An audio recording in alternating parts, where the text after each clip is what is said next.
Mang Jiao, isang Hong Xiaoro adobong baboy na Chino. Lumanghap ng marami. Grabe, mula nang magbuhat ako ng bakal kanina, nangangalay na ang tiyan ko sa gutom. 13 piso pa rin ba? Hoy, siksikin mo yung kanin ko. Kuya Wei, mukhang sumasahod ka na naman ngayon. Nagbago na ba presyo ng pagkain? Ha? Ano yon? Nagtaas ng 2 piso. Nako, Mang Jiao naman. Hindi ka naman nagsabing, bakit biglang nagtaas ng presyo? Oo nga, 15 piso na. Kumikita lang kami ng ilang sentimo sa maghapong pagod. Sa isang kain lang, kaltas agad 2 piso. Pambili na yun ng isang bote ng iced tea. Mang Jiao, masyado ka namang gaaman. Makinig muna kayo sa akin, mga kaibigan. Hindi ko kagustuhang si Jiao Taifeng.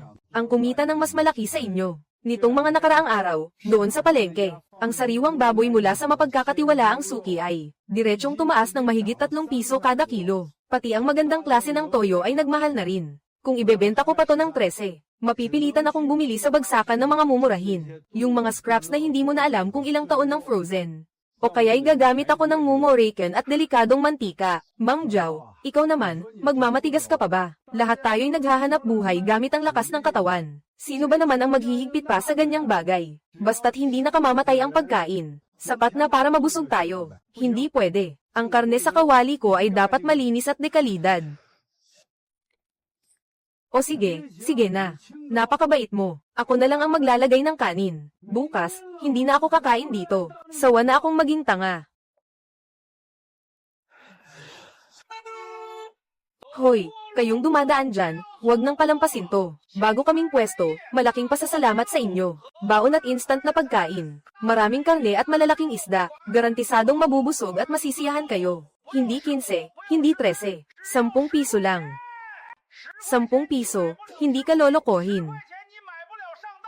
10 piso, 4 na ulam na may karne, 2 gulay, bahala ka pumili. Mga kapatid, sa 10 piso, puro masarap na ulam yan. Halika na at tikman ninyo. 10 piso lang. Huwag kayong magsiksikan, huwag magunahan. Mga kapatid, pumila lang kayo ng maayos, siguradong may makukuha. 10 piso, bayad muna bago plato. Pakisandok naman yung ginisang karne. Tapos, 2 sandok pa nung sabaw na may pulang mantika.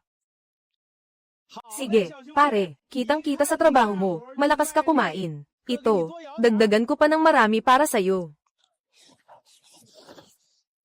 Ayos, ito ang sarsa na talagang pampaganya sa kanin. Masarap naman talaga magluto ng karne si Mang Jiao. Pero sa init ng panahon, mas angat tong may anghang. 10 piso lang, ano pa bang hahanapin mo? Tingnan mo naman kung gaano karami magbigay ang boss. Ang dami, di ba? Mas okay to kaysa doon sa nagtaas ng presyo sa tapat. Ha ha ha. Mga kaibigan, kaming si Lao Chen ay nag-aalok ng may malasakit at pakikisama. Lahat tayo'y naghahanap buhay gamit ang pawis. Ang pera natin ay pinaghirapan. Sino ba naman ang yumaman ng dahil lang sa hangin? Ang isang kain ay 15 pesos. Hindi ba't pambuburakot na yun? At nambobola pa na puro-puro, kesyo magandang mantika at karne. Kayong lahat ang humusga. Ang mahalaga ay mabusog, malasang malasa, at hindi sumasakit ang bulsa ninyo. Yan ang tunay na malasakit, tama ba? Sa 10 piso lang, garantisado kong magkakalaman kayo sa trabaho. Sige, yun na. Tama nga si Boss Chen. Kumain ng fast food sa halagang 15 pesos. Maliban na lang kung naipit ang utak ko sa pinto. Ha ha ha. Kuya Wei, tikman mo. Ang 10 pesos na pagkain, ayos din pala ang dating. Malaking discount na yan.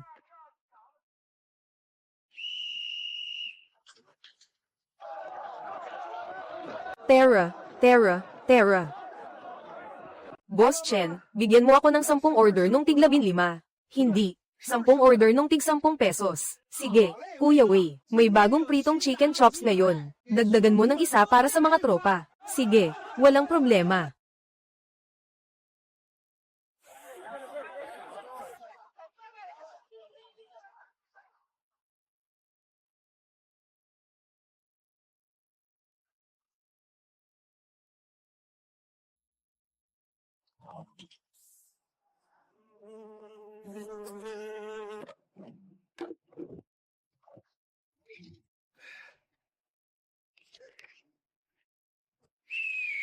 Oy, Boss Jiao, kumusta? Yung high class na baon na tig 15 pesos. Ilang order na ba ang nabenta ngayon? Kung wala na yung karne, huwag mong sisihin ang Diyos kung walang biyayang dumating.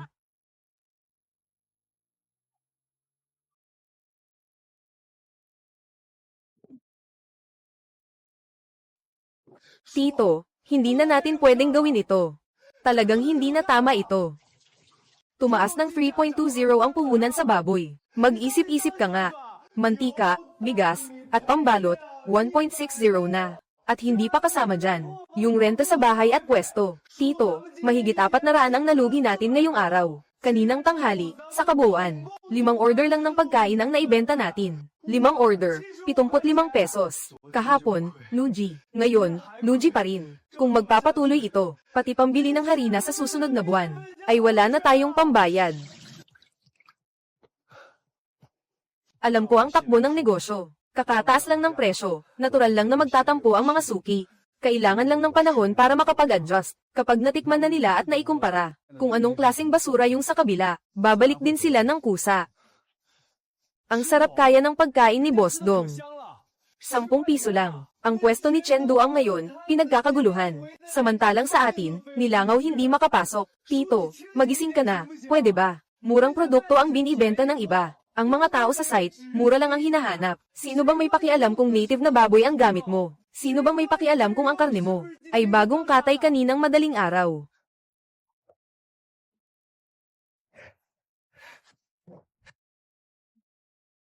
Ano ba ito? Ito ang ating ikinabubuhay. Di ba namamahalan ka sa sariwang karne? Di ba walang bumibili ng tig-15 mo? Kaninang hapon, pagka-empake ng gamit, imbes na umuwi ako para matulog, nag-tricycle ako papunta sa Sanlikyo Wholesale Market sa hilaga ng syudad, sa pinakapinakong lugar ng cold storage. Karne na may kulani.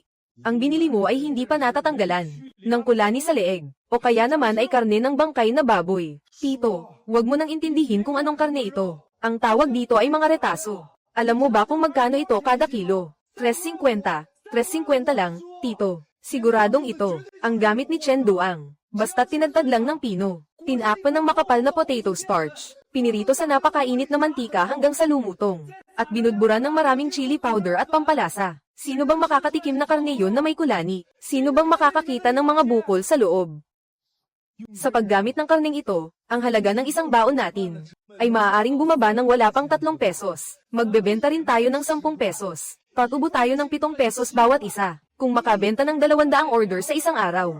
Ibig sabihin, 1,400 ang kita. Tito, ito ang tunay na paraan ng pagnenegosyo. Magpakumbaba ka na lang kasi. Nakikiusap na ako sa'yo. Tito, mas magaling pa ang gawa mo kaysa kay Chen Duang. Basta gamitin mo lang itong karne. Dagdag mo na ang timpla mo. Bukas makakaya na nating mabawi lahat ng mga suki natin. Kailangan ko pang mag-ipon ng pera para makapagpatayo ng bahay sa probinsya at makapag-asawa. Tito, nagbago na ba ang isip mo? Alam ko na kung ano ang gagawin mo, Tito. Tito. Iyan ay binili ko gamit ang sarili kong 70 yuan. Tumigil ka riyan. Xiao, makinig kang mabuti sa akin. Ako man ay isang simpleng tao lamang. Walang kapalaran na yumaman. Ngunit itong mga kamay ko, noong nasa militar ako, ito ay humahawak ng baril na bakal. Ngayon, ito ay humahawak ng kutsilyong panghiwa ng gulay. Ang kutsilyo ko ay kayang maghiwa ng gulay. Kayang maghiwa ng karne, ngunit hinding-hindi ito dapat gamitin sa paglalason. Iyong uri ng karne na puno ng mga bukol sa kulani, karneng mula sa baboy na may sakit, kahit mga hayop ay magkakasakit kapag nakain iyon. Iyong mga manggagawa sa konstruksyon, araw-araw na nasa taas ng ilang 10 metrong andamayan na isinusugal ang buhay. Ang pawis nila ay sapat ng pampaligo. Pumupunta sila sa katapat natin para makatipid. Hindi nila alam, Tito, mabilis nga kumita sa ganoong paraan. Kung para lang kumita ng pera sa masamang paraan, nagagawing ganitong lason, at ihahain sa kanila bilang pagkain. May pagkatao pa ba ako? Mas gugustuhin ko pa ni Zhao Taifeng na itigil na lang ang negosyong ito.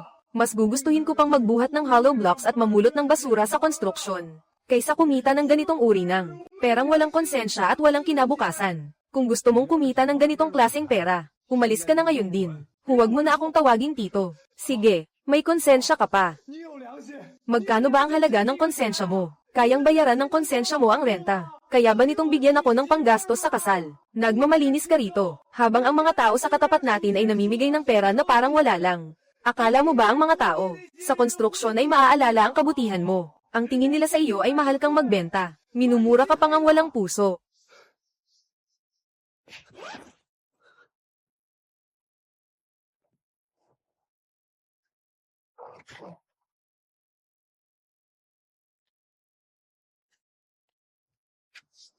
Hay nako. Lao Jiao, bilib na talaga ako sa iyo. Nasisiraan ka na ba ng bait? Ika-4 na araw na ito, bakit ang laman ng kaldero mo ay iyon pa ring mga mamahaling sangkap? Haha, Lao Jiao. Huwag ka nang magpakatanga, pati ang pamangkin mo ay nakita na ang katotohanan at iniwan ka na.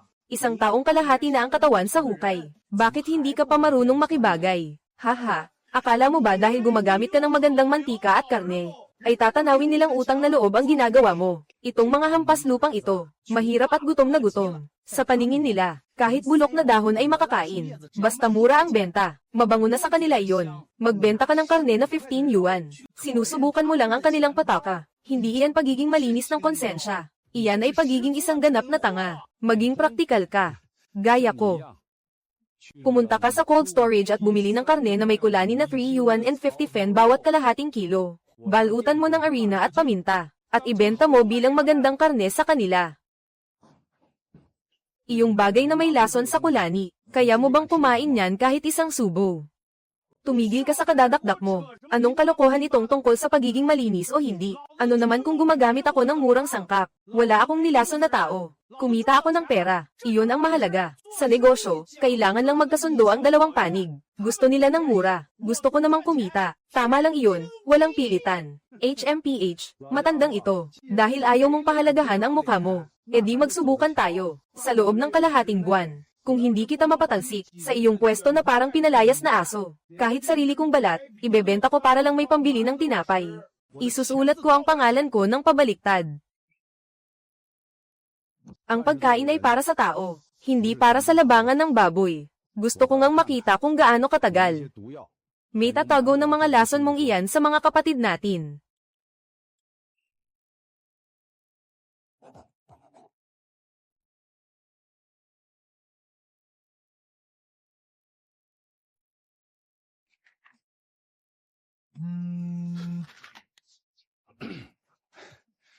Hoy, Guichin, bakit gising ka pa hanggang ganitong oras? Hindi makatulog. Iniisip ko na malapit ka nang magsara kaya tinawagan kita. Itay, sobrang init kasi sa syudad ngayon. Kumusta naman ang negosyo mo dyan? Kaya pa ba ng katawan mo? Ayos naman. Hindi mo ba nakikita ang galing ng tatay mo? Yung mga trabahador sa konstruksyon, araw-araw. Tanghali pa lang, parang mga kuneho kung tumakbo. Para lang maunahan ng isa't isa sa aking Hong Shao Row. Kaninang tanghali, wala pang alauna, ubos na agad ang 1.4 na baldeng pagkain. Mabuti naman kung ganon. Siya nga pala, hindi ka ba pinapahirapan ni Xiao Wu? Bata pa siya at mapusok, pagpasensyahan mo na lamang. Wala na pong problema kay Xiao Wu. Nakita kong masyadong mahirap ang pagtitinda, kaya pinapanta ko siya sa isang talyer sa kanluran ng syudad para mag-apprentice. Mas mabuti pang matuto siya ng kasanayan kaysa sumunod sa akin. Huwag kang mag-alala. Bumili ka ng gamot kung kailangan mong bumili. Huwag mong tipirin ang sarili mo.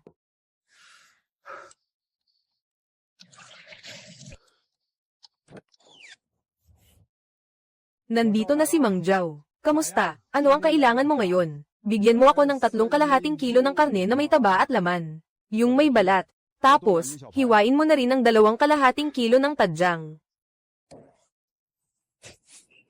Lahat-lahat, 160. Mang Jiao, hindi sa pinakikialaman kita, pero masyado kang matigas ang ulo. Doon sa palengke sa tapat, yung nagbebenta ng malamig na karne. May bago silang frozen na giniling na karne. 13 piso kada kalahating kilo. Kahit hindi ganun kaganda ang kalidad. Pero kung tagterin mo at pakuluan ng husto, walang makakapansin ng pagkakaiba. Bakit mo pinagpapaguran ang sarili mo? Para saan pa? Ano? Para sa kapayapaan ng loob.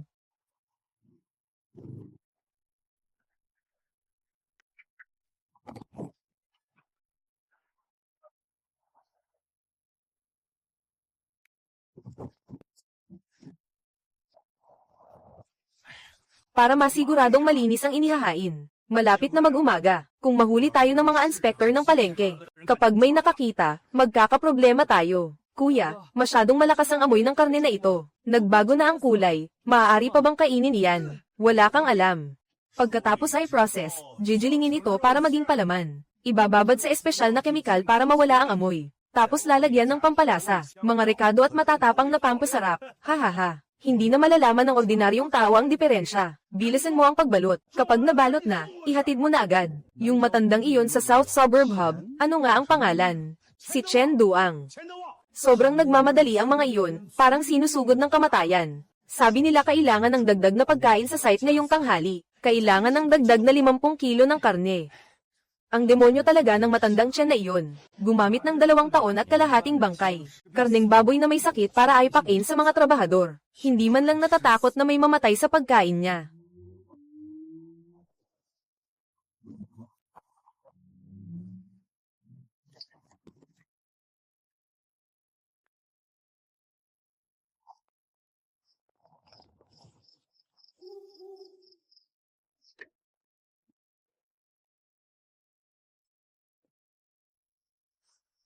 Hihi. Oy, Kuya Kiyang. Ang aga mo naman, salamat sa pagsusumikap. Kumpleto na ba ang mga paninda? Bawasan ang daldal, 100 KT lang yan. Buong magdamag na biyahe yan galing sa malamig na bodega sa Xiaotou County. Bilisan nyo yang pagbaba, sobrang init ngayong araw. Sobrang tapang ng amoy na yan. Pagbalik ko ng truck, kailangan ko pa tong i-disinfect ng 84 na beses. Hugasan pa ng 3 beses.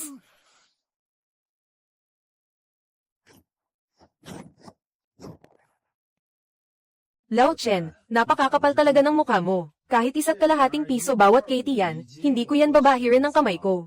Ipinapakain mo yan sa mga tao. Hindi ka ba natatakot mabawasan ng buhay? Kuya Kiyang, tingnan niyo po ang sinasabi niyo. Sa panahon ngayon, ang duwag, nagugutom. Ang matatapang, yumayaman. Itong mga trabahador sa konstruksyon na puro putik ang paa. Araw-araw nagpapakahirap sa trabaho. Ang tiyan nila, mas matibay pa sa baka. At saka, may sekreto ako. Sigurado, kakain sila ng ganito kasarap na pati dila nila gugustuhing lunukin.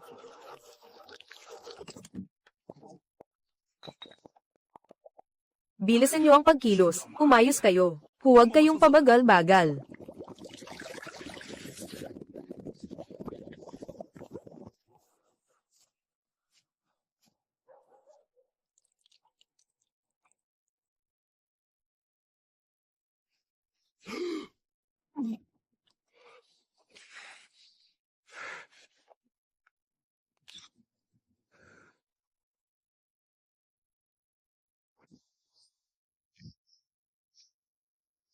Mabilis ang pagkain at maliliit na ulam. Mabusog para may lakas sa trabaho.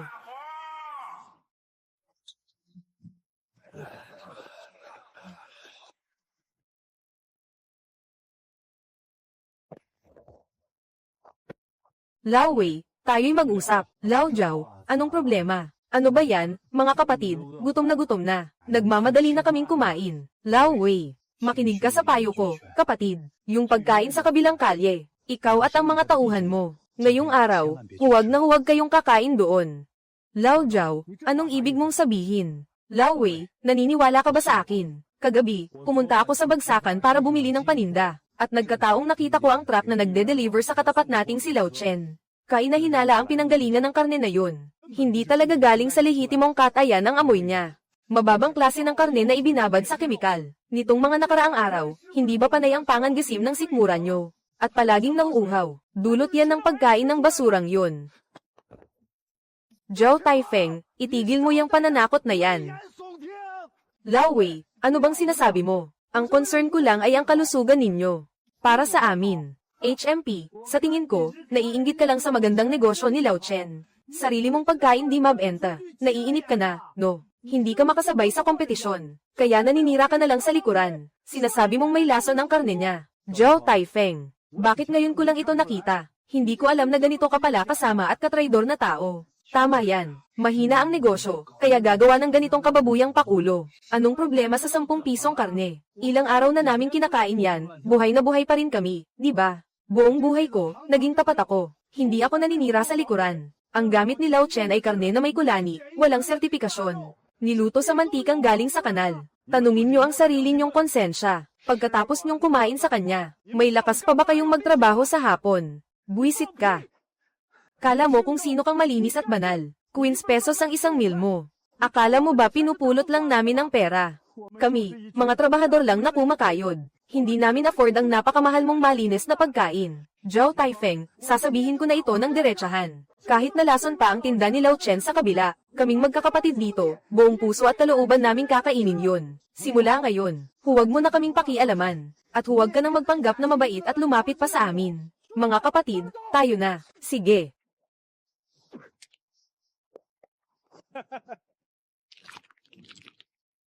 Eto na, Kuya Wei. Dadagdagan ko pa ng karne yan. May mga tao talaga, namamatay lang sa inggit. Huwag natin silang pansinin. Kainin na lang natin ito.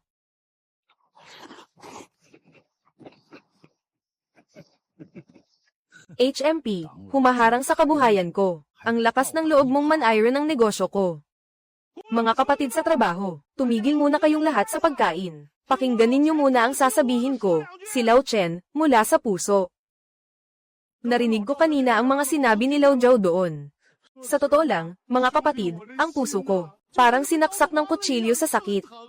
Tingnan ninyo. Ako, si Lao Chen, araw-araw 2 ng madaling araw bumabangon. Pumupunta sa pamilihan, bahay-bahay tumatawad sa presyo, para lang makabili kayo ng murang karne na may kalidad.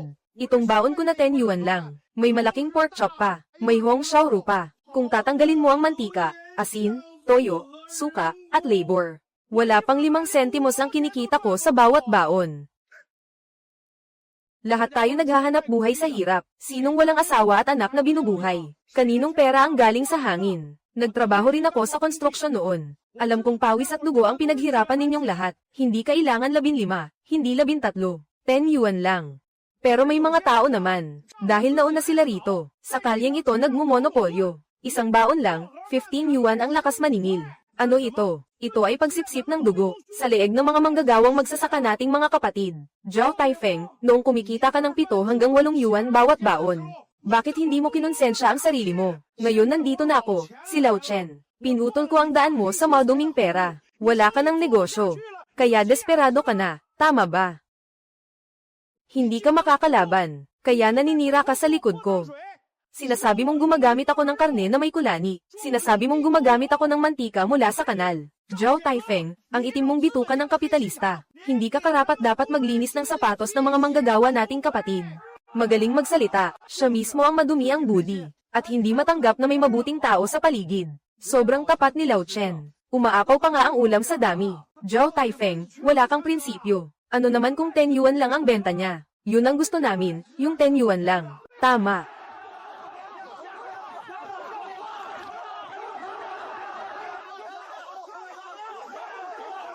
Palayasin na lang natin siya. Huwag nyo nang pansinin ang mapagpanggap na yan. Tama. Mongko-kontrata ng maduming pera na si Wang Badon.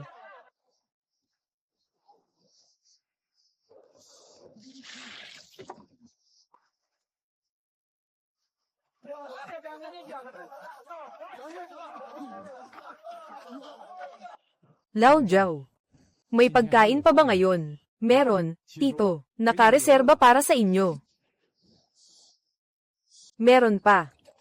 Dagdagan pa natin para sa mga bagong dating nakasama. Si Laulina Contero, Tito, Kuya Son, Kuya Lee. Ngayon, ito ang kakainin ninyo. May nami na mabuti sa tiyan. Nilaga ko ang buto-buto hanggang lamambat. Kahit mahina ang ngipin ninyo, kayang-kaya ninyong nguyain. Uminom kayo ng mainit na sabaw, para maitaboy ang lamig at lason sa tiyan ninyo. Si Lao Wei, ngayon siya ang magpapakain. Lao Zhao, itong buto-buto mo. Kahapon pumunta ako sa palengke. Mahigit 30 yuan ang isang kalahating kilo. Tapos ang dami mong binigay sa akin. 15 yuan lang ang singil mo. Hindi mo pa nga mabawi ang puhunan. Kung gusto mo, dagdagan ko ng 5 yuan. Hanggat nakatayo pa ako dito, ako si Zhao Taifeng. Hinding-hindi ako papayag na mapahamak kayo. Bakit mo pinapahirapan ang sarili mo? Tingnan mo sa tapat. Sagana ang kinikita ni Lao Chen. Ikaw, nagpapakahirap pa at ginagastusan pa kami ng mga matatanda, tapos sinisiraan ka pa nila sa likod. Binibining Lin, ang aktibidad na galing sa puso, hayaan na natin sila. Ngayon, nag-uulat kami ng agarang babala sa panahon, dulot ng di pangkaraniwang lakas ng subtropical high pressure. Ang ating lungsod ay makakaranas ng pambihirang matinding init. Itinaas ng Weather Bureau kaninang tanghali ang babala sa init, mula sa orange patungo sa pinakamataas na antas na pulang babala. Inaasahang sa susunod na 7 araw, ang pinakamataas na temperatura sa karamihan ng ating lungsod ay lalampas sa 40 degrees Celsius. Ang ilang lugar ay maaaring umabot pa ng higit sa 42 degrees Celsius. Ulitin ko, pinakamataas na antas ng pulang babala. Pinapayuhan ng publiko na iwasan ang mga gawaing panlabas. Mag-ingat sa heat stroke at mga sakit sa tiyan. Dulot ng pagkasira ng pagkain.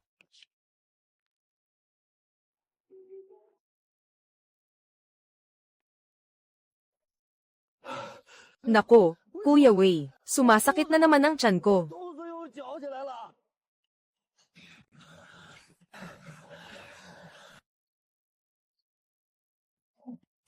Itong kay Lao Chen, ilang araw nang nakababad. Hindi na sariwa ang karne. Ilagay mo na agad sa malaking freezer at iyelo na. Kung hindi, bukas hindi na natin to mapapakinabangan. Iyelo mo, sus. Kayo talagang mga walang kwenta. Alam ba ninyo kung magkano ang konsumo ng malaking freezer na yan? Sa isang araw, lakas sa kuryente niyan. Baliw ka ba? Ang init-init ng panahon, tapos magtatanggal ka ng ulo ng hipon. Itong karne, bukas ay sobrang baho na. Kayang magpabagsak ng tao sa sobrang anghit. Paano mo ibebenta yan sa mga trabahador? HMP. Mga mahihirap na trabahador lang naman yan. Kapag gutom na, pati balat ng kahoy kakainin. May alam ba sila sa masarap na karne?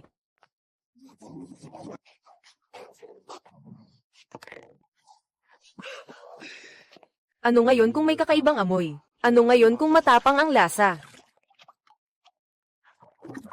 Basta marami akong ilagay na pampaanghang. Manhid na agad ang dila ng mga mangmang na yan. Kahit ay pakin mo sa kanila ang iba pa. Ang sasabihin lang nila, ang sarap ng luto ko.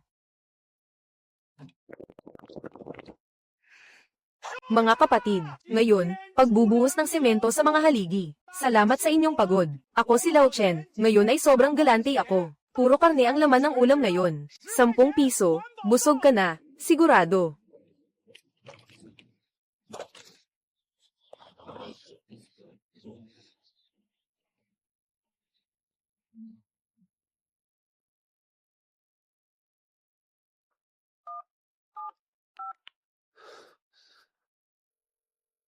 Magandang araw, ito po ang tanggapan ng pamamahala at pangangasiwa ng pamilihan. Hotline para sa mga reklamo at ulat sa kaligtasan ng pagkain. Ano po ang maipaglilingkod namin sa inyo? Nais kong maghain ng formal na ulat laban sa South Suburb, direkta sa tapat ng pangunahing gate ng construction hub. Isang walang plakang sasakyan na nagtitinda ng pagkain, ay nigel alako ng pagkain, sa ilang daang mga trabahador, na nagtatrabaho sa matataas na lugar. Nagbebenta sila ng malalang sirang karne ng baboy, na hinaluan ng ipinagbabawal na kemikal na pampalasa. Sobrang delikado ng sitwasyon. Kung hindi agad mapipigilan, maaaring may mamatay.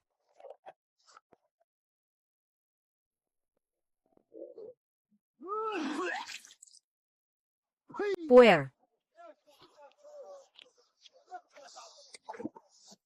Lao Chen, parang iba ang lasa ng karne mo. May kakaibang asim at baho habang inunguya. Baka naman ito yung tirang karne kahapon na nasira na. Nako, Kuya Wei naman. Baka naman naumay lang ang dila mo sa almusal, kuya. Sariwa yan, talagang pumunta pa ako sa palengke. Matandang suka at espesyal na atsara. Hindi ba halata namang atsara yan? Ang init-init kaya ng panahon. 30 hanggang 40 grados. Hindi ba't kailangan ninyo ng maasim at maanghang para ganahan kayong kumain? Mamayang hapon, pagbubuhos ng semento sa mga pangunahing haligi. Ang bigat-bigat ng trabaho. Paano kayo kakain ng maayos? Kung wala kayong gana, paano ninyo makakayanan yan? Tama na yan, Lao Wei. Huwag ka nang masyadong mapili. Ang sarap kaya ng maasim at maanghang na to. Sa 10 piso, hindi lang busog. Ang dami pang karne. Saan ka pa makakahanap ng ganyan? Kung ayaw mo niyan, pumunta ka sa tapat ng kalsada, kay Lao Jiao. 15 piso isang mangkok ng sabaw na walang lasa. Ha ha ha. Mabuti naman ang intensyon ni Lao Chen. Huwag kang magmagandang loob. Masarap naman ang pagkain para sa akin.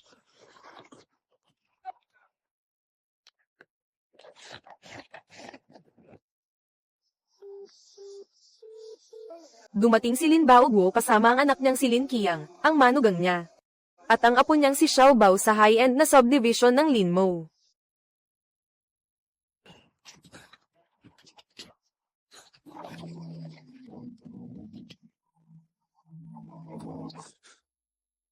Ang sakit. Parang sisibog ang tiyan ko. Shaolin.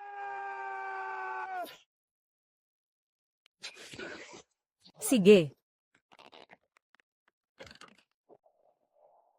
Hilahin mo siya pataas. Bilisin mo.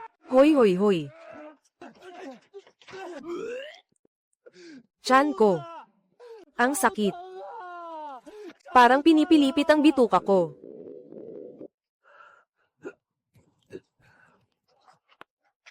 Tito Wei, anong nangyayari sa iyo? Hindi ko na kaya, may lalabas ko na talaga. Hindi ko na mapipigilan.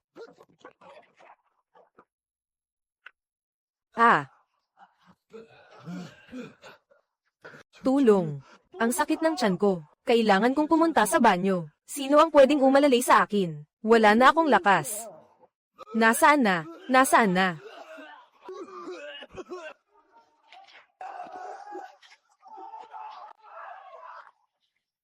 Anong nangyari? Nasaan ang mga tao? Nasaan ang mga safety officer? Magsagip na kayo ng buhay. Manager Wang, malala na po ito. Malawakang food poisoning, nagsisibagsakan na silang lahat, nanghihina na silang lahat, may mga namamatay na. Food poisoning. Itigil ang trabaho ngayon din. Itigil ang lahat ng operasyon. Putulin ang koneksyon sa mga negosyante. Lahat ng Blue Team leader, mag-organisa agad ng mga tao para magsagip, tumawag agad ng 120. Tawagin niyo agad ang ambulansya.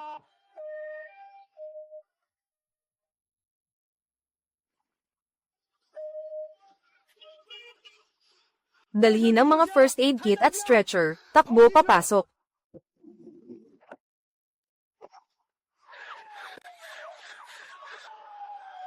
Mga taga-kantin, anong ginagawa nyo dyan? Natulala pa kayo. Tumulong kayo, buhatin ang mga timba papunta sa sasakyan. Tito. Deserve nila iyan. Sino bang nagpilit sa kanilang kumain ng murang karne na may tubig? Kumalma ka, daan-daang buhay ang nakasalalay dito. Ako ay dating sundalo. Kahit na grupo ng mga gutom na lobo pa ang kalaban ko. Sa ordinaryong sitwasyon lang, hindi ko kayang panoorin lang silang mamatay sa harap ko. Sumakay na kayo.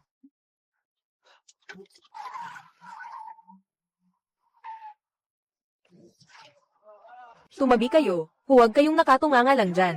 Halika dito at tumulong. Itagilid ang ulo sa gilid. Baka masamid sa suka. Huwag kang matulala, maghalo ka ng tubig.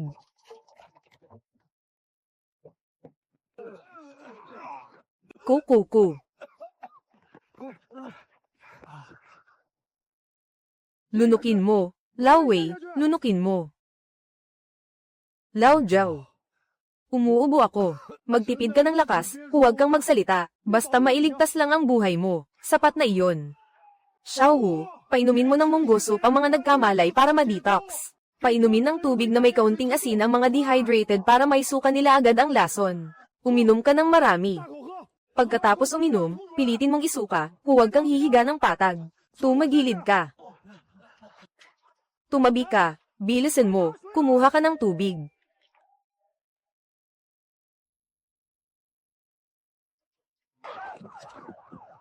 Patay na. Wala na, patay na lahat. 10 piso, kain ka hanggang mabusog.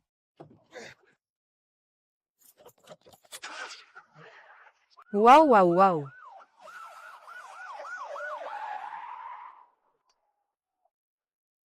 Xiao Wu, ikaw na ang bahala dito. Ipagpatuloy mo ang pagpapainom ng tubig na may asin gaya ng sinabi ko, huwag mong itigil.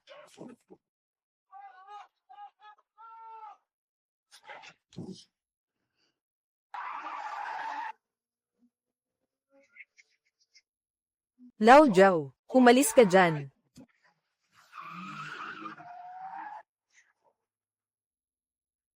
Baliw ka talaga.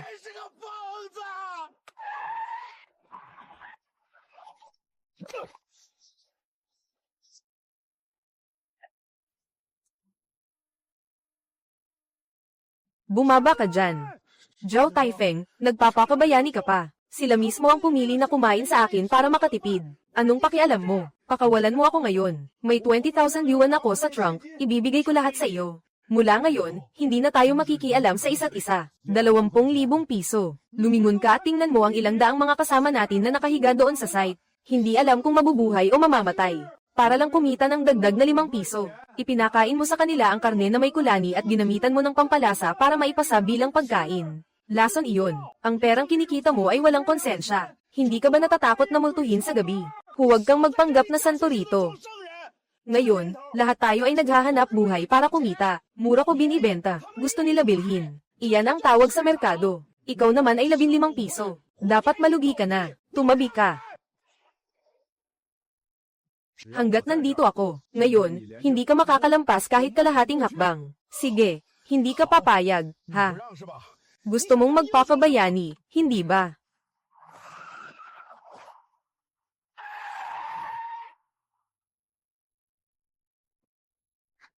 Makinig kayo, kayong nasa sasakyan. Patayin ang makina ngayon din. Mga kamay sa ulo, bumaba kayo ng sasakyan. Mga kasamang pulis, misunderstanding lang ito, puro misunderstanding. Tindero lang po ako ng packed lunch. Wala po akong ginagawa.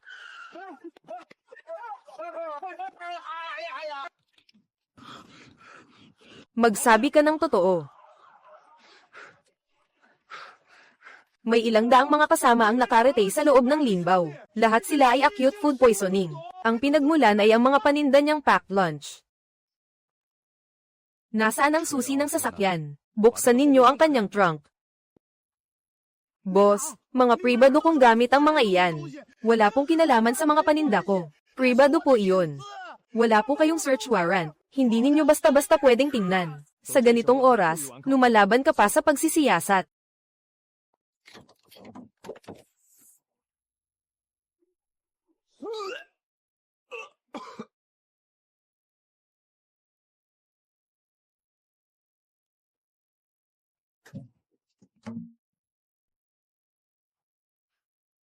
Mantika mula sa kanal.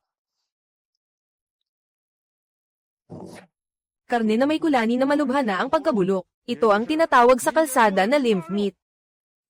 Puno iyon ng nakamamatay na lason at napakaraming bakterya. Ang kapal ng mukha mo para gamitin iyon sa pagkain na ipinakain mo sa tao. Ikaw ba ay tao pa?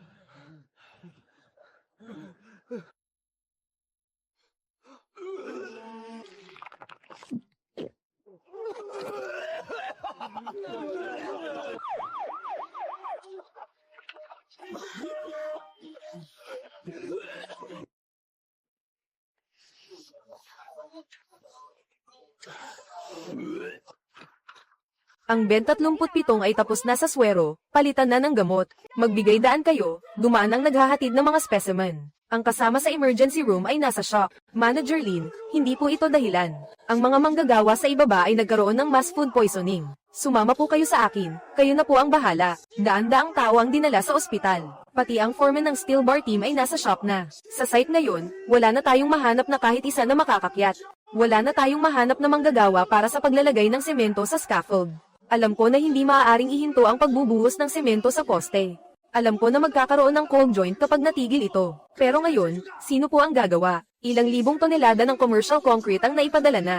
Nakabara na lahat sa mga tubo. 12 ng malalaking makinarya ang nakatigil doon na sumusunog ng pera. Ngayon, ang Quality Supervision Bureau at Safety Supervision Bureau ay nakikialam na. Direkta nila tayong binigyan ng cease and desist order. Buong operasyon ay itinigil para sa investigasyon. Bawat araw na tigil tayo, malaking pera ang nawawala. Ang renta ng makinarya at ang bayad sa mga kontratista. Ang ginastos sa pagkontreto, mga penalty sa paglabag sa kontrata, at ang labor cost sa pagkaantala. 500,000 piso ang natapon lang. Ang buong timeline ng proyekto ay naurong. Hindi ko na po kakayanin ang responsibilidad na ito, Manager Lee. Hi. Nasisiraan na ba kayo ng bait? Ang kumpanya, bawat buwan, sa tamang oras, binibigyan kayo ng panggastos sa pamumuhay. Kulang na kulang ba kayo sa 5 piso? Ang matandang veterano na si Zhao sa tapat ng kalsada. Ang kanyang paninda ay 15 piso. Malinis at walang bahid. Kalahating taon na kayong kumakain doon, wala kayong naging problema. Pinilit ninyong kainin ang basurang tig 10 piso. Ngayon, ayan na, nakatipid kayo ng 5 piso. Muntikan pa kayong mamatay, at naantala pa ang mahalagang proyekto. Alam ba ninyo kung magkano ang nawawala sa bawat araw na tigil ito? Kahit ibenta pa kayong lahat, hindi iyon sapat. Kapatid na Zhao. Patawad po.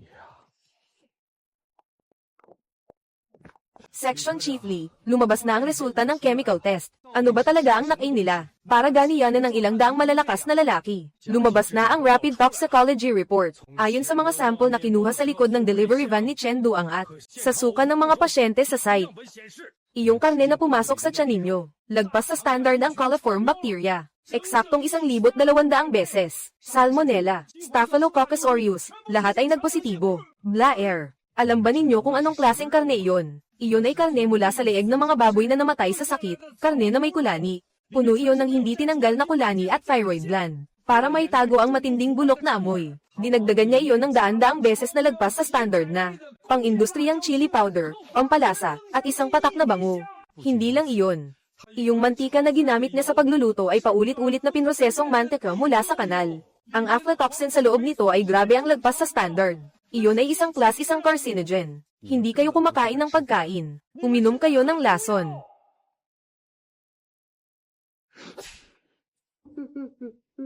Hindi ako tao.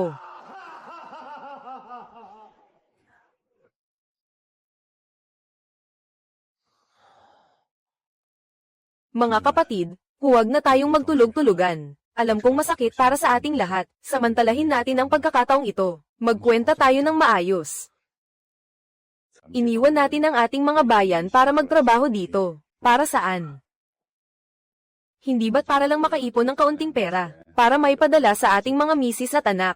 Kaya noong binenta ng Chen na iyon ang baunan niya sa halagang 10 yuan. Natukso tayo. Nakatipid ng 5 yuan sa isang araw. Sa isang buwan, kumpleto man o hindi, nakatipid tayo ng 150. Sa ating paningin, hindi lang iyon 5 yuan. Iyon ay kalahating kaha ng sigarilyo. Iyon ay isang karagdagang notebook para sa bata, tama ba? Pero ngayon, nakatipid ba talaga tayo ng 5 yuan na iyon? Kaninang hapon, buong linya ang tumigil sa trabaho. Lahat sa ating steel rebar team ay bumagsak. Ayon sa kontrata, bawas lahat ang sahod natin ngayong araw na 300 yuan. Dahil mas absenteeism ito, wala na rin ang 500 yuan na perfect attendance bonus ngayong buwan. Hindi pa kasama dyan ang sarili nating gastos sa ospital na kailangan nating sagutin. Para lang makatipid ng 5 yuan araw-araw. Ngayon, bawat isa sa atin ay nalugi ng hindi bababa sa 1,000 yuan. 1,000 yuan, mga kapatid. Ilang 15 yuan na baunan na ang mabibili natin yan. Tama na, Kuya Wei. Ang tanga natin. Sobrang tanga talaga natin. Ang katawan natin ang puhunan natin sa trabaho. Ngayong nasira ang tiyan natin. Sa mga susunod na araw, hindi man lang tayo makatayo. Ang nawala sa atin ay hindi pera, kundi ang ating kalusugan. Tama. Buhay natin. Natatandaan pa ba ninyo noon? Noong sa baunan pa ni Mang Zhao tayo kumakain. Pagkatapos ng 1,000 araw ng trabaho, gaano man tayo kapagod, basta't may mainit na sabaw at kanin sa tiyan. Ang ginhawa ng pakiramdam sa sikmura, sa gabi, diretso tulog agad. Kinabukasan, paggising, nag-umapa na naman ang lakas. Hanggang kaninang hapon, nang marinig ko, na binasa ni Section Chief Lee ang resulta ng chemical test, saka ko lang tuluyang naunawaan. Sa mundong ito kung saan ang sibuyas, luya, at bawang ay iba-iba ang presyo araw-araw. Si Mang Zhao ay alas 3 ng madaling araw pa lang. Pumupunta na sa palengke para pumili ng pinakasariwang pork belly. Araw-araw, gumagamit siya ng malalaking buto para maglaga ng sabaw. Mas pipiliin niyang itapon sa kanal ang hindi nabentang masarap na ulam, kaysa magbenta ng natirang pagkain. Sipiin ninyo ang inyong mga konsensya at pag-isipan ninyo. Sa 15 pesos, magkano naman kaya ang kikitain ni Mang Zhao sa atin? Itong dagdag na 5 pesos na ito, hindi iyan bayad sa pagkain. Iyan ay pambili natin ng gamot. Iyan ay para sa ating kalusugan. Iyan ay para mapanatili ni Mang Zhao ang kanyang prinsipyo, na nagbibigay sa atin ng mapagkakatiwalaang pagkain araw-araw. Gusto ko na lang sapakin ang sarili ko. Ilang araw na akong pinipigilan ni Tito Zhao na kumain sa kabila. Minura ko pa siya at sinabihang pakialamero. Hindi na ako tao.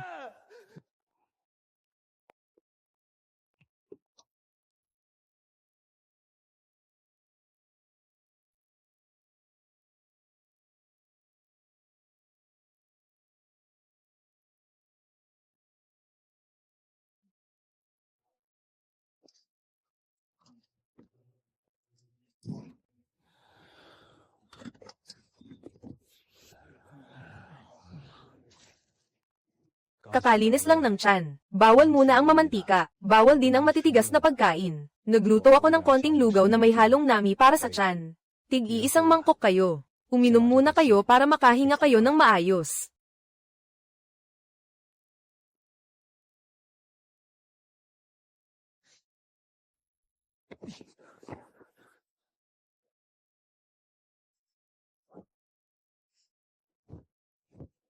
Kakalinis lang ng tiyan. Nanghihina ang katawan. Huwag nang magpakahirap pa. Humiga ka ng maayos.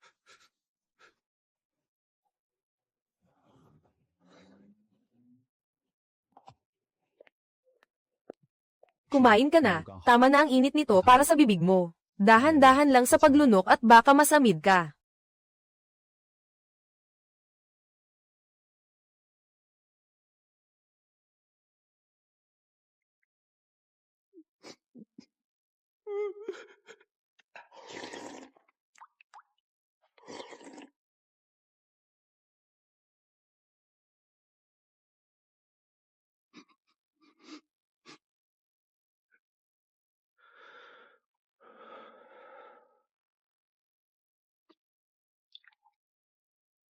Patawad po, kuya. Kasama, hindi ko po alam na galing sa baboy na may sakit iyon. Niloko ako ng ahente ng katayan na iyon. Sabi niya ay normal na karne ng baboy iyon. Nakinabang lang ako dahil mura. Wala po akong intensyon na manakit ng iba.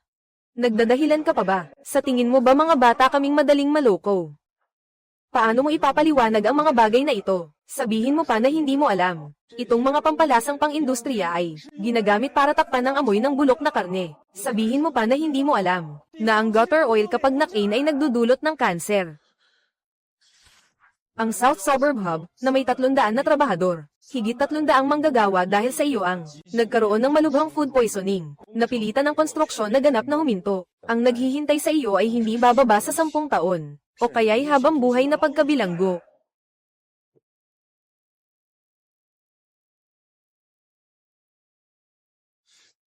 Natahimik kayong lahat, magsalita kayo. Mula kahapon ng hapon hanggang ngayon, ang buong proyekto natin ay direktang nalugi na ng mahigit 800,000. Hindi pa kasama riyan ang ilang daang libong ginastos para sa gamot ng mga manggagawa. Direktang nag-utos ang mga boss sa itaas, hanggat hindi lubusang nalulutas ang isyu sa kaligtasan ng pagkain. At ang problema sa kainan ng mga manggagawa, hindi maaaring ipagpatuloy ang konstruksyon. Ahem. Manager Wang, sa totoo lang, ang mga manggagawa mismo ang naghanap ng mura. Kumain sila sa mga walang kwentang karinderya sa tapat, kalokohan. Ang mga manggagawa ay naghahanap ng mura, dahil iyon lang ang kaya nilang kitain sa isang araw ng pagod. Tayo bilang management, wala ba tayong pananagutan? Ang mga tiyan ng libo-libong manggagawa, ang siyang nagpapatakbo sa proyektong ito, kung ang tao ay pinilit magtrabaho. Na para bang nilagyan ng maruming langis ang makina, hindi ba ito masisira agad?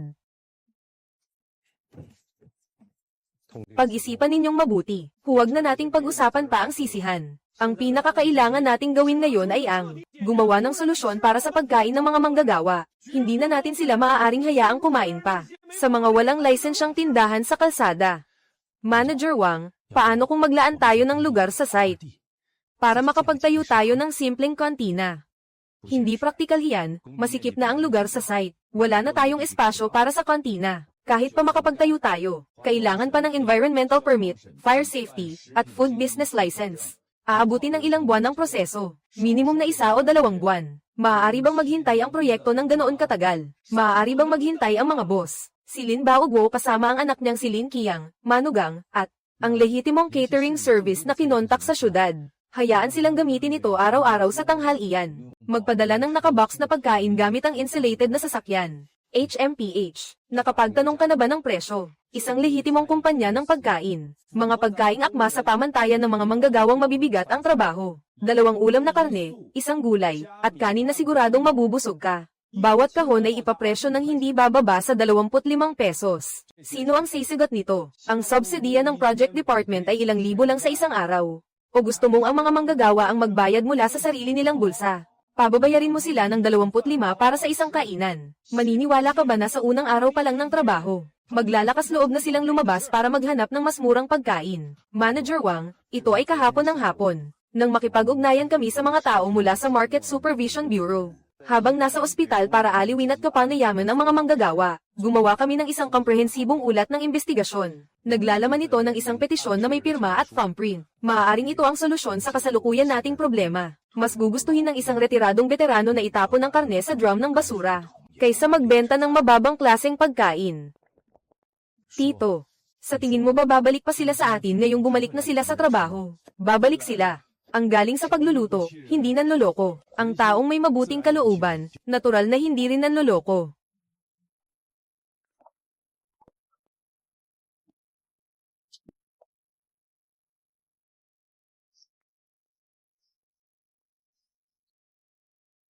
Mang Jiao, isang Hong Xiaoro adobong baboy na Chino nga. Dagdagan mo pa ng 2 sandok ng sabaw. Siksikin mong mabuti yung kanin. Sige.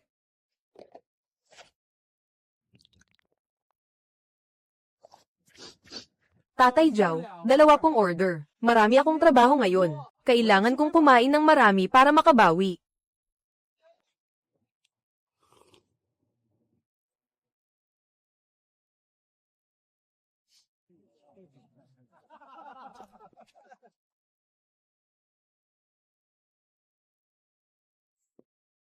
Kayo po ba si Jiao Taifeng, ang dating pinuno ng klase? Ako si Jiao Taifeng. Ano pong maitutulong ko sa inyo, boss? Mga kapatid, tungkol sa nangyari noong nakaraang mga araw, may hindi maikakailang responsibilidad ang project department. Kasalanan ko bilang manager. Hindi ko naisiguro ng maayos ang kapakanan ng lahat, na nagbigay daan sa walang pusong tsenduang na makalusot, na nagdulot sa inyo ng matinding paghihirap. Narito ako ngayon. Una, para humingi ng tawad sa inyong lahat. Pangalawa, para tuluyan ng lutasin ang problema natin sa pagkain mula ngayon. Dating pinuno ng klase na si Jiao.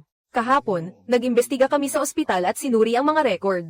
Kung hindi dahil sa agarang pagpapadala ninyo noong araw na iyon, ng malinis na tubig na may asin at sopas na munggo, at sa buong tapang ninyong pagharang sa taong yun na si Chen, hindi po namin maisip kung gaano kalala ang kahihinatnan. Hindi lang po ninyo iniligtas ang buhay ng mga kapatid na ito, kundi pinangalagaan din ninyo ang prinsipyo ng aming buong project department. Ako, si Wang, sa ngalan ng project department, ay taus-pusong nagpapasalamat sa inyo. Ang isang taong nagsilbi bilang sundalo, ay hindi tayo makakatiis na makitang nilalamangan ang mga ordinaryong tao.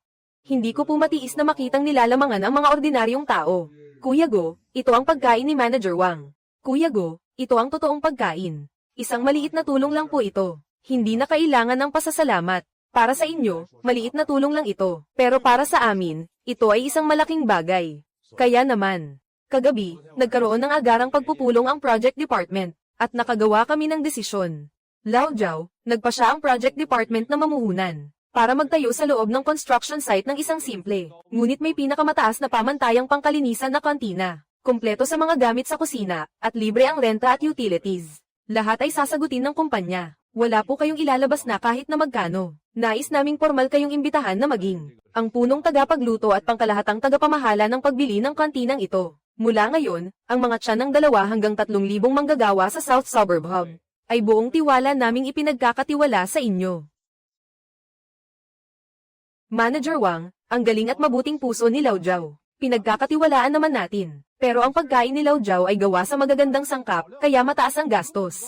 Ang isang kahon ay kailangang ibenta ng 15 pesos. Hindi madali ang kumita ng pera araw-araw para sa ating mga manggagawa. Ang gumastos ng 15 araw-araw ay talagang masakit sa bulsa. Kuya Wei, akala mo ba ang project department ay nandito para dukutin ang mga bulsa ninyo? Alam ko ang prinsipyo ni Lao Jiao. Magandang karne, magandang gulay. Kung bababa sa 15 pesos, hindi na niya mababawi ang kanyang puhunan. Kaya nagpa siya ang kumpanya na simula ngayong araw. Araw-araw na magbibigay sa bawat manggagawa ng 5 yuan na special meal allowance. Ibig sabihin, ang 15 yuan na masarap na pagkain ni Mang Jiao. Ang 15 yuan na masarap na pagkain ni Mang Jiao na may karne ng baka. Mula ngayon ay 10 yuan na lang ang babayaran ninyo. Ang natitirang 5 yuan, basta't sa kantin na ito kayo kakain. Sasagutin na lahat ng kumpanya. Tito, ang galing naman. Manager Wang, taos-puso kong tinatanggap ang inyong kabutihang loob. Ang paglalaan ninyo ng pondo para sa mga manggagawa, ay tanda ng isang responsableng pinuno. Kung gusto ninyong ako ang magpatakbo ng kantin na ito, ayos lang. Pero mayroon akong isang patakaran. Ang patakarang ito ay dapat na nakasulat sa itim at puti sa kontrata. Sabihin mo, Ginoong Pinuno, basta't makatwirang kondisyon, maging sa sahod man, o sa paghahati-hati, hindi tatawad ang project department. Hindi ako nakikipagtawaran sa project department ninyo tungkol sa pera. Ang tatakaran ko ay ito. Hanggat ako, si Zhao Taifeng, ang nakatayo sa kasinang iyon. Mula sa isang sibuyas hanggang sa isang bawang, hanggang sa bawat kilo ng karne at bawat baldeng mantika, ang karapatang mamili, ay dapat na 100% na akin lamang ang desisyon. Kahit sino sa project department, kasama na kayo, Manager Wang, na manggahas magpasok ng supplier na koneksyon sa aking kusina, o maglagay ng kahit kaunting bulok na karne sa aking kaldero. Pasensya na, pero sa ikalawang araw pa lang ay ililigpit ko na ang aking mga gamit at aalis. At diretso akong kukuha ng megaphone para ibulgar ito sa lahat ng mga kapatid sa buong site. Ang kondisyong ito. Lakas loob ba ninyong pirmahan? Mang Zhao, ang sinasabi mo ay parang hindi mo alam kung ano ang mabuti para sa iyo.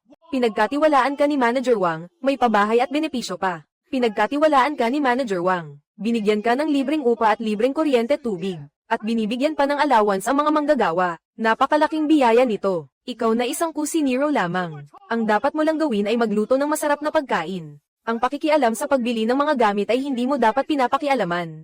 Isa pa, ang sentralisadong pagbili ng project department ay para rin naman.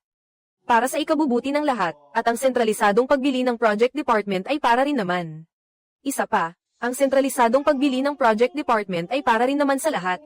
Isa pa, ang sentralisadong pagbili ng project department ay para rin naman sa kapakanan ng lahat. Isa pa, ang sentralisadong pagbili ng project department ay para rin naman. Tumahimik ka. Isang magandang patakaran na hindi nagpapatinag. Sa loob ng mahigit 20 taon ni Ginoong Pinuno, ang lakas loob na ituro ang daliri at pagbantaan ako, isang kusinero ni Wang, sa harapan mismo. Kayo ang una sa kasaysayan, mula noon hanggang ngayon. Ngunit kinikilala ko ang inyong prinsipyong iyan. Hindi dapat haluan ng buhangin ang pagkain. Lalo namang hindi dapat haluan ng mga padrino at personal na interes ang pagbili ng mga sangkap. Dagdag na sagnay sa kontrata.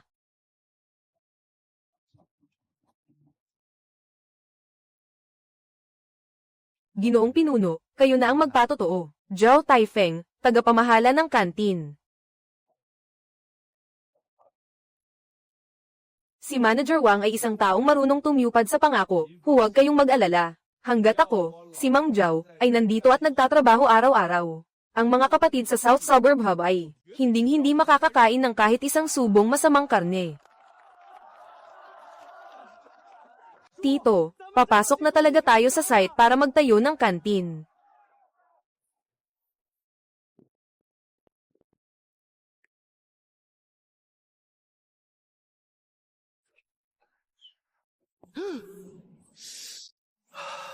Naku naman.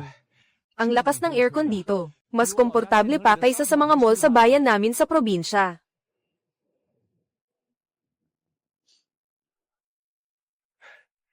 Bakit kayo nakatunganga dyan? Pumasok na kayo at pumila para kumuha ng pagkain. 3 bintana ang pila, huwag magsiksikan.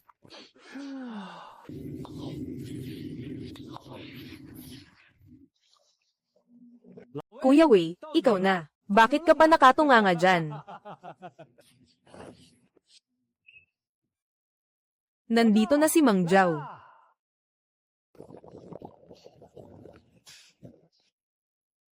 Ingat, mainit.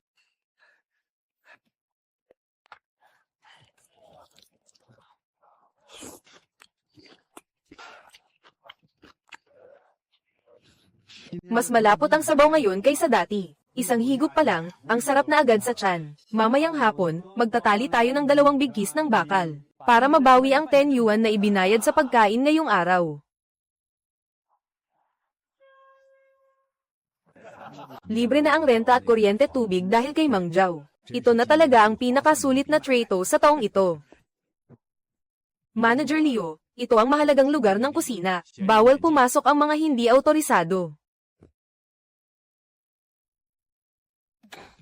Kuya Leo, kailangan mong manindigan para sa mga kapatid natin dito. Itong si Zhao, napakatigas ng ulo. Parang batong nasa loob ng imburnal. Mabaho at matigas. Noong nakaraang araw, nagpakuha ako ng kalahating truck ng bagong lasaw na karne na may kulani papunta sa kanya. Kalahati ng presyo sa pamilihan. Hindi man lang niya tiningnan. Pinalayas niya agad ang tauhan ko. Hinaharangan niya ang kabuhayan ng mga kapatid natin. Akala mo kung sino siyang malinis. Tama nga, Manager Leo. Ang matandang iyon, tuwing madaling araw, nagbabayad siya ng sarili niyang pera para umarkila ng tricycle. Pumupunta sa pambansang planta ng karne sa syudad. Sa mga direktang tindahan at sa mga nagtatanim ng gulay kumukuha ng supply. Ang tataang-gatanga ng mga taong iyon, kahit kickback ay hindi tinatanggap. Kung ganyan ang gagawin niya, lahat ng stock natin ay mabubulok sa bodega. Tama na, huwag kayong magdaing sa harap ko. Ang lakas ng loob ng matandang ito. Ang tanging dahilan lang ay nakakakuha siya ng magandang karne at gulay. Kaya niyang mabusog ang mga tiyan ng mga trabahador na iyon. Kaya siya paborito ni Manager Wang. Paano kung hindi na siya makakuha ng mga paninda? Kuya Leo, ang ibig mong sabihin, may regular na supplier si Lao Jiao. Ang naghahatid ng karne ay si Lao Li. Tama, isang dayo na walang koneksyon. Tuwing alas 4 ng madaling araw, saktong-sakto ang alis. Nagdadala ng sariwang paninda ang maliit na truck papunta sa kantin ng konstruksyon. Diao-san, matagal ka na sa lugar na ito. Mayroon kang mga tauhan na handang gumawa ng marumi. Bukas ng madaling araw, sa sandaling lumabas ang truck ni Lao Li sa planta ng karne. Huwag ninyong saktan, gusto natin ng pera hindi ng away. Pero dapat lahat ng gulong niya ay paputokin ninyo. Dapat maarang ninyo ang kanyang mga paninda sa kalagitnaan ng daan. Basta ma-delay hanggang alas 10 ng umaga. Ang galing, Kuya Leo. Walang laban ng paraang ito. Higit 3,000 katao sa konstruksyon. Kung hindi makapagluto ng tanghalian sa alas 12, ang mga trabahador na gutom. Kaya nilang give-in ang kantin niya. Tama, kapag nagkaroon ng aberya sa kantin, isa na itong seryosong insidente sa kaligtasan ng trabaho. Wala nang magagawa si Manager Wang para protektahan siya. Mababaliw si Manager Wang sa pag-aalala. Ihanda na ninyo ang mga paninda. Maghintay kayo 1 kilometro mula sa konstruksyon. Antayin ninyo ang tawag ko. Papasok kayo dala ang karne sa pangalan ng emergency rescue. Kahit palaman loob ng baboy ang dala ninyo. Wala nang magagawa si Manager Wang kundi tanggapin. Kapag nalampasan natin ang problemang ito, sigurado nang mapapatalsik sa trabaho ang matandang ito. Basta bulungan ko lang si Manager Wang. Ang kapangyarihan sa pagbili ng kantin. Hindi na niya maipagkakatiwala sa kanya. Napakatalino mo talaga, Kuya Leo. Sa pagsama namin kay Kuya Leo, hindi na natin kailangang mag-alala sa pagkain at inumin. Tagay na. Itong matandang si Jiao. Gusto kong makita. Bukas pagsikat ng araw. Ano pa ang mailuluto mo?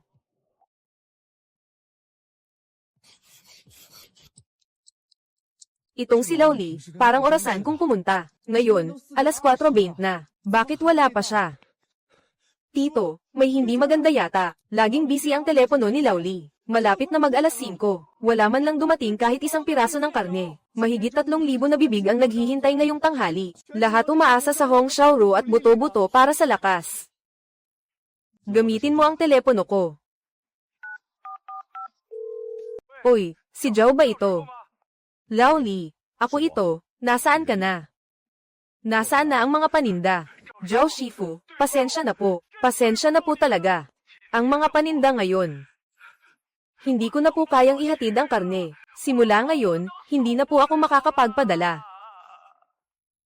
Ipaliwanag mo ng maayos kung ano ang nangyari. Kaninang alas 3:30 ng madaling araw. Kakarga ko pa lang ng karne galing sa planta sa truck, at paalis na sana papuntang palengke. Biglang huminto ang sasakyan. Bumaba ako para tingnan. Lahat ng 4 na gulong ng refrigerated truck ko ay binutis gamit ang isang tatsulok na steel file na may kalahating piye ang haba. Lahat ng sidewall ng gulong ay nabiyak, pati ang reserbang gulong ay hindi pinalampas. At hindi lang iyon, tumakbo ako pabalik sa pwesto ko para humiram ng ibang sasakyan. Pero ang 2 kalyeng papasok at palabas ay hinarang ng 7 hanggang 8 tao na nakamaskara, na may dalang mga tubo, mga tambay na talagang hinaranggan ako. Nagbuhos sila ng gasolina sa harap ng pintuan ng aking cold storage. Tinuro ang ilong ko at sinabi, kapag naglakas loob akong magpadala ng kahit isang pirasong karne sa inyong South Suburb Hub, susunugin nila ang aking tindahan, at babuliin ang 2 kong binti. Hello, Lao Li. Mang Jiao, alam ko pong napakabuti ninyong tao. Mabilis kayong magbayad, at hindi kayo nang hihingi ng kahit isang sentimo mula sa aming mga maliliit na negosyante. Pero ako po ay isang dayuhan na maliit lang ang negosyo. May ina at maliliit na anak na umaasa sa akin. Hindi ko po talaga kayang kalabanin ang mga lokal na sindikato na ito. Sana po ay makaisip kayo ng ibang paraan. Huwag na huwag pong maantala ang tanghalian. Mga hayop, walang hiya talaga. Gusto nilang putulin ang aking kabuhayan. At pati ikaw, gusto ka ring patayin sa hirap. Tito, anong gagawin natin ngayon?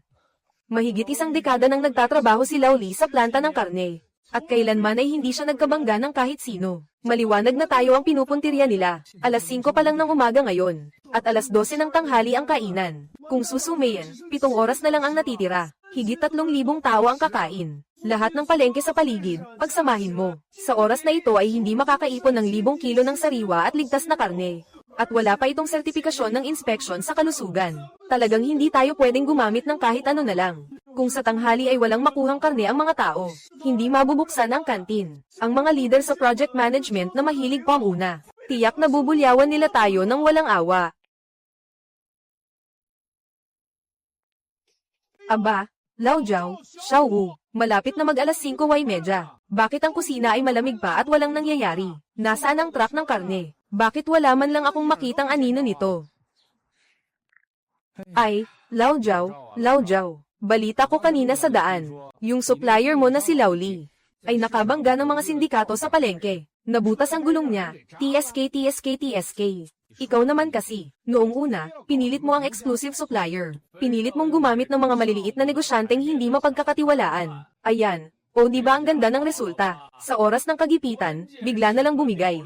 Lao Jiao, huwag mong sabihin hindi kita binalaan. Mamayang tanghali, ang buong project management ay isang kritikal na araw sa pagbabalik trabaho ng 3,000 manggagawa. Si Manager Wang at ang mga kinatawan ng ilang supervisory agencies. Lahat sila ay pupunta sa kantin para mag-inspeksyon. Kung pagdating ng alas 12, at naging walang laman ang kantin, na magutom ang mga manggagawa at mag-alsa.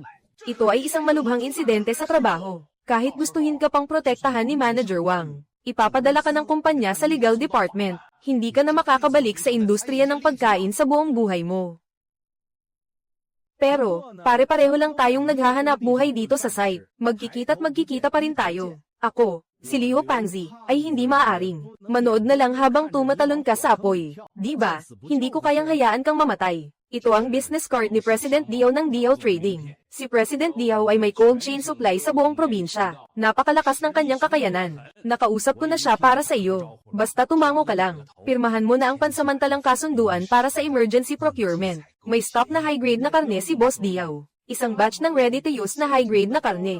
Pwede nang gamitin sa loob ng kalahating oras. 3 truck ang direktang papasok sa kusina natin. Siguradong solusyon ito sa matinding problema mo. Mililigtas mo ang trabaho mo. Wala pang 7 oras bago ang tanghalian. 3,000 tao ang naghihintay na mapakain. Lao Jiao, pag-isipan mo yang mabuti. Jiao, huwag kang umayaw sa alok at piliin ang kapahamakan. Kung hindi ka makakuha ng karne ngayon, pagsapit ng alas 12, sisiguraduhin kung mapapahiya ka at mapapaalis. Kapag nangyari yun, iimbestigahan ka sa main office. Walang magtatanggol sa'yo. Ako, si Jiao Taifeng, habang buhay ng tagaluto para sa mga tropa. Kahit natuluyan akong mawalan ng trabaho ngayon, hindi ko gagamitin yang nakakadiring, nakalalasong karne para saktan ang mga kapatid ko. Xiao Wu, dalhin mo ang ledger at sumunod ka sa akin. Lao Wei, yung gamit mong panghakot ng gamit, yung bulok na wuling Huangbuang, pahiram naman kalahating araw. Puno ang tangke, ingat, malambot ang preno. Salamat.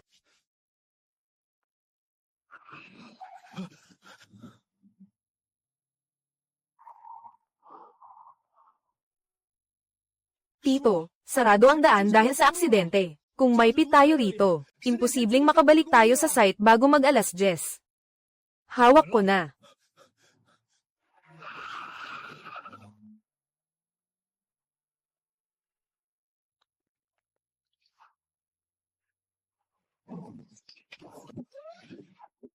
Pwede ba tayo dito?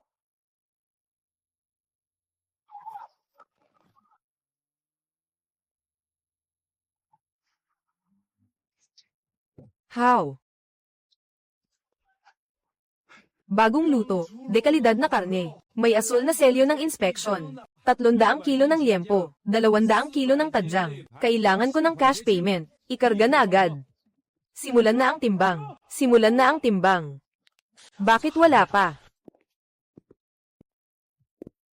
Anong nangyayari? Alas 10:30 na. Wala pang nakasalang na karne. Paano tayo maghahain ng tanghalian ng alas 12? Ay, Manager Wang, hindi niyo po kasi alam. Yang si Jiao Taifeng, may naagrabyado siguro. Hindi nag-deliver ang supplier niya ngayon. At siya mismo, bigla na lang nawala. 6 pa lang kaninang umaga, mabait ko na siyang binigyan ng contingency plan. Nakipag-ugnayan na ako sa maasahang refrigerated drop, naka-standby. Pero napakatigas ng ulo niya. Hindi lang niya initsa ang calling card ko. Minaliit pa niya ako. Manager Wang, sa ngayon, si Zhao Taifeng ay nagpabiya sa kanyang tungkulin. Hindi niya matatakasan ang kasalanang muntik ng magdulot ng walkout. Pero hindi natin pwedeng pabayaan ang mga manggagawa. Basta tumango lang kayo. Tatawagan ko agad ang backup supplier para magpadala ng ilang frozen na karne rito. Harapin muna natin ang araw na ito. Tungkol naman kay Zhao Taifeng, dapat itong seryosong imbestigahan.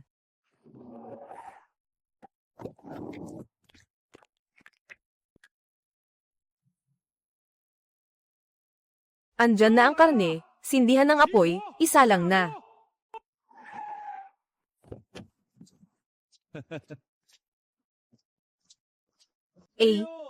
Kuya, hindi pa naman tapos ang usapan. Ano pong maitutulong ko, Manager Leo?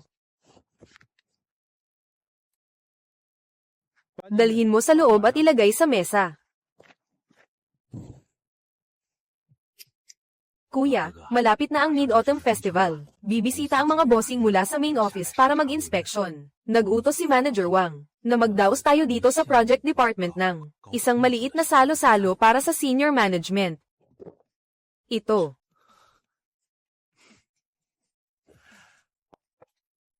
Kuya, yung nangyari dati, naging mapanlin lang ako. Nagkamali ako ng pagtrato sa'yo. Nang mapag-isip-isip ko, natauhan ako. Ikaw ang paborito ni Manager Wang.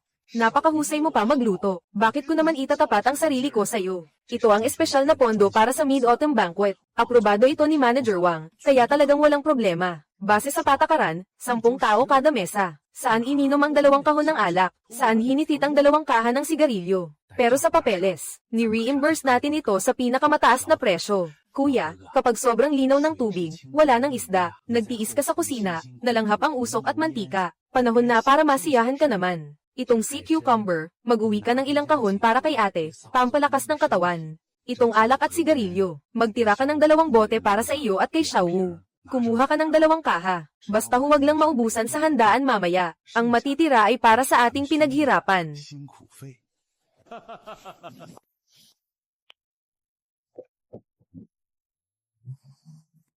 Tio Leo, mukhang talagang sumuko na ang taong taba na iyon. Tama ang sinabi niya. Hindi naman kayang ubusin ng isang mesa ang ganoong karami. Kung kusa niya itong dinala rito, ibig sabihin gusto niyang gamitin ang mga ito para takpan ang bibig natin, para makipagkasundo sa atin. Kung ganon, pagbigyan na natin siya. Kukuha ako ng 2 kaha ng sigarilyo. Kayo naman po ay kumuha ng 2 bote ng alak, basta patas na ang lahat sa papeles. Walang nakakaalam. Walang makakaalam. Anong walang nakakaalam? Hindi ito simpleng Reg Along panghingi ng tawad. Isa itong piging na handang kumitil sa atin. Nang hindi makuha ni Ming Cheng ang karapatang mag-supply, nagsimula siyang manira at magpakana. Ito ang plano niya para sirain tayo. Ang tumpok na ito ay mukhang matabang karne. Pero ito pala ang pinakamapanganib na patalim. Kapag sa kasinang ito ngayon, naglakas loob akong magbukas kahit 1 kaha ng sigarilyo, o kumuha kahit 1 bote ng alak. Bukas ng umaga, darating ang mga taga-audit, dala ang mga ebidensyang inihanda na niya, at bigla na lang susugod sa aking kwarto para magsiyasat, pangumurakot at maling paggamit ng pondo ng kumpanya. Paglustay ng malalaking pondo para sa mga mamahaling regalo. Hindi lang basta pagkawala ng dangal. Direkta itong pagkakakulong. Isang mabigat na kasong haantong sa bilangguan. At maaari pa siyang bumaliktad. Nasabihing ang dating kabutihan.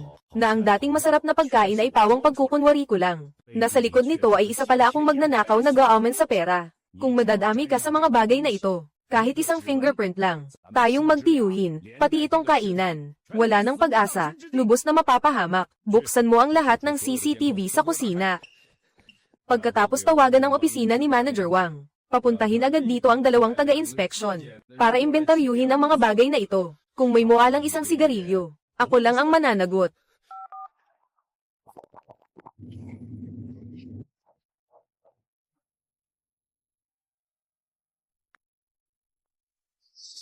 Tumigil muna kayong lahat sa ginagawa, patayin ang apoy sa kalan.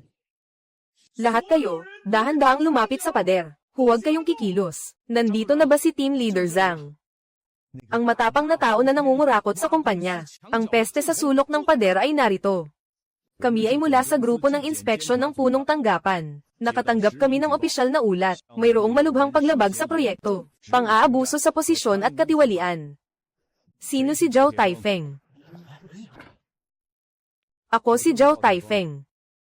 Ano ang maipaglilingkod ko sa inyo, mga ginoo? Zhao, huwag kang magmagaling dito. Hindi ka ba iiyak hanggat hindi mo nakikita ang kabaong? Sinasabi ko sa iyo, nagsampa na ako ng reklamo sa punong tanggapan. Opisyal na kita na inireklamo sa komite ng disiplina. Makinig kayong lahat. Itong taong ito na puro kabutihan ang sinasabi. Na laging sinasabing para sa mga kapatid natin. Ang mabait na si Zhao na nagsisilbi ng masarap na pagkain. Noong araw ng Mid-Autumn Festival, ang ipinadala mula sa punong tanggapan. Ng inspeksyon ng mga boss sa mga relief supplies. 2 kahon ng alak, premium na ligaw na ginseng mula sa Liaoning. Mayroon pang Australian na abalone. Lahat iyon ay siya. Sinamantala ang kanyang posisyon. Para magpayaman sa sarili. Palihim na kinupit. Imposible naman yata. Hindi ganoong klaseng tao si Lao Zhao. Mahirap talagang kilalanin ang puso ng tao. Ilang libo rin iyon. Halaga ng mamahaling sigarilyo at alak. Sinong hindi mananakaw ang tingin doon? Napakatuso talaga ng team leader Zhang na iyon. Noong isang araw, maayos kong ini-turn over ang mga supplies sa kanya. Konsensya niya kaya nagkakaganyan. Sadyang nagpatawag ng tao ni Manager Wang para mag-imbentaryo. Para lang pagtakpan ang katotohanan. Palihim niya nang itinago ang mga mamahaling sigarilyong iyon. At ang mamahaling alak ay inilipat niya ng lagayan. Handa akong tumaya sa aking resibo. Ang mga nakuhang supplies na iyon, siguradong nakatago ngayon sa kanyang kwarto. Kahit pa ibenta niya ang mga ito, tiyak na may peking ledger siya. Ito, Team Leader Zhang, huwag na natin siyang sayangan ng oras, ay search na natin. Mahuhuli sa akto. Tignan natin kung paano pa siya makakapalag. Ay search agad ang kanyang silid.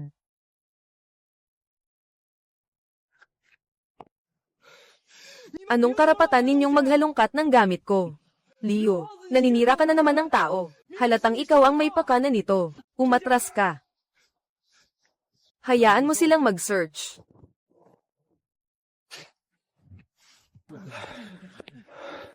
Team leader, wala pong kahit ano. Walang mamahaling sigarilyo o alak. Wala ring malaking halaga ng cash. Imposible, talagang imposible. Siguradong inilipat niya na ang mga supplies bago pa tayo dumating. Team Leader Zhang, suriin ninyo ang kanyang procurement records. I-audit ang kanyang mga account. Itong matandang ito, kapag namimili ng gulay, hindi kailanman gumagamit ng electronic transfer. Lahat ng transaksyon ay cash. Siguradong gumawa siya ng dobleng libro para makakupit. Isa-isang suriin ninyo, siguradong may makikita. Tama na.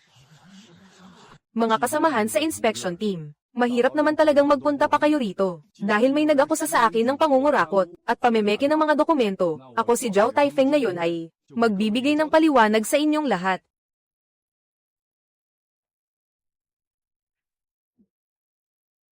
Gusto ninyong makita ang aking account, hindi ba? Ito ang aking ledger. Ang librong ito ay mas detalyado pa, kaysa sa anumang formal na ulat. Team Leader Zhang, diretso kayong bumuklat sa pahina ng 14 ng Setyembre. Nandoon ang lahat ng detalye ng Mid-Autumn Dinner para sa mga boss. Malinis ang mga account. Paano ang mga mamahaling sigarilyo at alak na iyon? Sabi ni Deputy Manager Liu ay ibinigay niya sa iyo. Nasaan na ang mga iyon?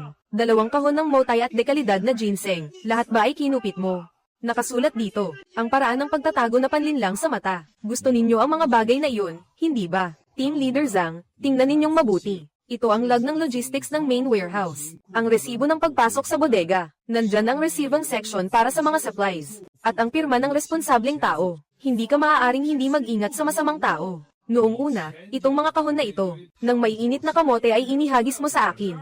Pagkatapos, pinapart ko ito kay Xiaowu. Lumihis kami sa likod ng kantin. Nang walang nakakaalam, ibinalik lahat sa main warehouse. Akala mo ba, ang ilang dekada ko sa serbisyo ay para lang sa wala? Kahit ang posisyon ng quartermaster ay pinaghirapan ko. Gagamit ka ng ganitong klaseng mababang pamemeke para suran ako. Bata ka pa, mabuting tao talaga si Mang Zhao. Alam kong hindi mo kaya gawin ang ganyang kaduming bagay.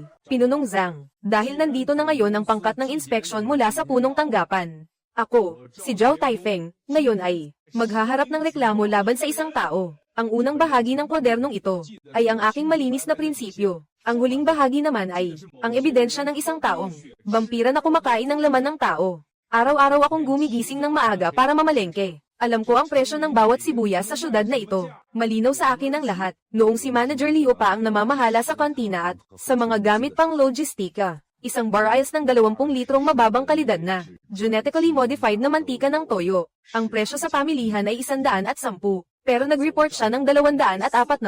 Ang mga guwantes na panangga sa paggawa na ginagamit ng mga manggagawa, 3 piso ang puhunan kada pares. Pumapayag siyang i-report ito ng 12 piso. Naninira ka ng tao. Isa itong pagkakasangkot. Pagkakasangkot ba o hindi? Nakasulat ng napakalinaw sa kwaderno, ang mga file ng lahat ng mga supplier. Narito ang mga address at numero ng telepono. Malalaman ng pangkat ng inspection sa isang tingin lang. Sa nakalipas na kalahating taon, ang matabang si Leo ay kumikita mula sa mga kickback, at nagpapanggap na may mga pagkalugi. Nagnanakaw mula sa pagkain at panangga ng mga manggagawa. Kumita siya ng ilang daang libo hanggang milyong pera mula sa kabulukan. Ito ang tinatawag na daga. Ito ang tinatawag na kanser.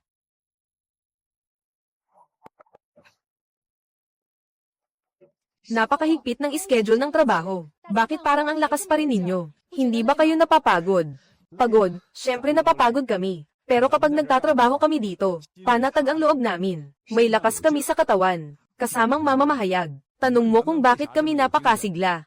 Tara, ipapakita ko sa iyo, ang lihim na sandata ng aming trabaho. Pumila ng maayos ang lahat. Ngayong araw ay may handaan. Nagdagdag ng pagkain si Manager Wang. May sapat na hong xiaoro para sa lahat. Kumuha kayo ng sopas na munggo sa gilid na iyon. Salamat, Mang Zhao. Tito Zhao, dagdagan pa po ninyo ng sabaw ang kanin ko. Isa lang akong simpleng tagaluto. Ang trabaho ninyo ay nakakapagod. Isang araw ay ilang litro ng pawis ang inilalabas ninyo. Wala akong ibang kayang gawin. Gusto ko lang gumastos sila ng pinakamababa, para makakain ng malinis, ng pagkaing nakakabusog at panatag ang kalooban. Kapag may laman ang tiyan, hindi masasayang ang pagod sa trabaho, tama ba? Pagkatapos ipalabas ang balitang ito, nagkaroon ito ng malawakang atensyon. Isang simpleng kantina, ang nagsilbing tagapagtanggol ng mainit na pagkain ng mga manggagawa, at tagapagtanggol din ng prinsipyong pangkabuhayan ng mga mamamayan ng syudad. Simula ngayong araw, ipinagbabawal ng grupo ang anumang departamento ng proyekto na i-outsource ang kantina sa mga pribadong koneksyon para kumita. Lahat ng mga construction site sa buong bansa ay dapat na mahigpit na gayahin ang modelo ng direktang pamamahala ng kantina ni Zhou Taifeng. Ang pagbili ng mga sangkap ay dapat na pampubliko at malinaw, na binabantayan ng mga itinalagang tao. Ang punong tanggapan ng grupo taon-taon ay maglalaan mula sa kita ng hiwalay na pondo para sa mga manggagawang bukid sa buong bansa, para sa direktang subsidiya sa kanilang pagkain. Tinitiyak na ang bawat isa ay makakakain ng masarap, mura, at panatag na pagkain.